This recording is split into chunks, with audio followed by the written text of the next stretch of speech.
March 15க்கு பின் மீன ராசிக்கு செய்யும் அற்புதம் என்ன? மீன ராசிக்கு என்ன சார்? ஆல்ரெடி அந்த கிரகம் ஜென்ம சனி பல பிரச்சனை சொன்னாங்க. நல்ல விஷயம் ஒண்ணு நடக்குதுன்னா, அத கேட்டு தானே ஆகணும். மார்ச் இதுக்கு பின்னாடி குரு வக்ர நிவர்த்தி. ஏன்னா உங்க ராசி அது வக்ர நிவர்த்தி அடைகிறார். அப்ப முழு சுபரை அனுபவிக்க பலன் வருது. உச்சம் நோக்கி போயிட்டு இருக்கார். உங்க ராசியில சுக்கிரன் என்ற கிரகம் உச்சம் பெறும். ஆஹா! சனி பயிற்சிகள்ல சுக்கிரன் உச்சம். ரைட். அடுத்தது சூரியன் என்ற கிரகம் உச்சம் பெறுகிற காலகட்டம். ஆஹா! நிறைய விஷயம் நடக்குது அப்படின்னு தோணும். இதுல ராகு கேதுக்குள் அனைத்து கிரகமும் அடைபடும். ராகு கேதுல அப்படின்னா காலசர்ப்ப தோஷம் கேள்விப்பட்டிருப்பீங்க. காலசர்ப்ப யோகமாக மாறும். அதாவது ராகு கேதுக்குள் அடைபடும் போது கம்ப்ளீட்டா இப்ப என்ன நடக்குது அப்படியே ஆப்ட் ஆகும். உலக அளவுல போர், எக்கனாமிக்கல் பாயிண்ட் ஆஃப் வியூ என்னென்னோ மாறிட்டு இருக்கு இல்லையா? அது நமக்கு என்னங்க பாதிக்கும்? அதாவது ஒரு பழமொழி இருக்கு. தென்னை மரத்துக்கு தேள் கொட்டினா பனை மரத்துக்கு நெறி கட்டுமாமா. அது மாதிரி அங்க போர் நடக்குது, பெட்ரோல் விலை நமக்கு உயருது. அங்க நடக்கிறது நம்ம வீட்டுல அடுப்படியில கேஸ் வர மாட்டேது. இது எல்லாமே ஒன்றுக்கு ஒன்று இன்டர் கனெக்டட் தாங்க. இதை பத்தி தான் பேச போறோம். இதுல உலக அளவுல பல மாறுதல் உண்டு. நமக்கு ஒரு நல்ல விஷயம் வருது. முதல்ல புதுசா பாக்குறவங்க சப்ஸ்கிரைப் பண்ணிக்கங்க. கேள்விகள் சந்தேகம்னா பார்த்துட்டு மீன ராசி நேர்மை விரும்பி ராசி பார்த்தீங்கன்னா நேர்மை விரும்புவாங்க.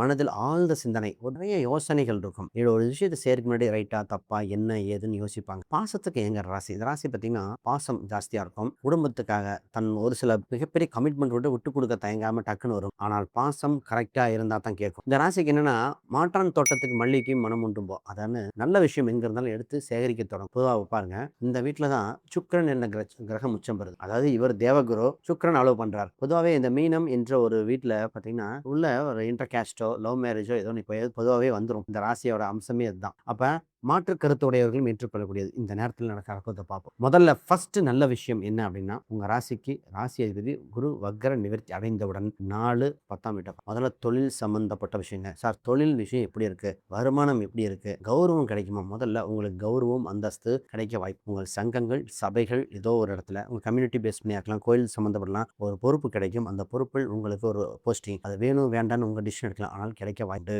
அதை எடுத்துக்கிட்டா நல்லதுதான் சொல்லும். ஏன்னா உங்களுக்கு இந்த நேரத்தில் அதாவது கொஞ்சம் வேலை செய்யணும்னு அர்த்தம். திருப்பணி செய்யணும். அது கோயில் திருப்பணியாக இருந்துட்டு போகட்டும். ஒரு சங்கங்கள் ஒரு பொது கும்பலில் நீங்கள் வேலை செய்ய வேண்டிய சூழ்நிலைகள். ஆனால் இதே நேரத்தில் நிறைய விஷயம் கற்றுக்கொள்ள புதுசாக தொழில் ரீதியாக நிறைய கற்றுக்க வேண்டியதாக இருக்கும். ஏன்னா நீங்களே ஓனர், நீங்களே வேலையாட்களாக இருக்க வேண்டியிருக்கும். இந்த நேரத்தில் பார்த்தீங்கன்னா திடீர்னு விவசாயம் சம்மந்தப்பட்ட நிகழ்வு, அக்ரிகல்ச்சர் சம்மந்தப்பட்டது, ஆடு மாடு சம்மந்தப்பட்டது, சினிமா துறைக்கு நிறைய பேர் ட்ரை பண்ணுவாங்க. இந்த நேரத்தில் இந்த ராசிக்காரன் ட்ரை பண்ணுவாங்க. சார் பார்க்கலாம். ஆனால் ஏன்னா இந்த ராசி ஜென்ம சனி காலகட்டத்தில் திருமணம் சம்மந்தப்பட்டும் சரி, திருமணம் சம்மந்தப்பட்டும் சரி, புது புது விஷயங்கள், புது முயற்சிகள் அனைத்தும் பார்த்தீங்கன்னா தேடி போய் பார்க்க, அதாவது இந்த இடத்துல கொஞ்சம் இறங்கி போய் வேலை கேட்குற மாதிரி ஆனால் நிச்சயமாக கற்றுக்கொள்ள வாய்ப்புகள் உண்டு. புது டெக்னாலஜி வரும். அப்போ உங்கள் பிஸ்னஸை வளர்த்து எடுக்க அற்புதமான காலகட்டம். குரு பார்வை இருப்பதால் அதீத வளர்ச்சி அடைய வேண்டிய சூழ்நிலைகள்.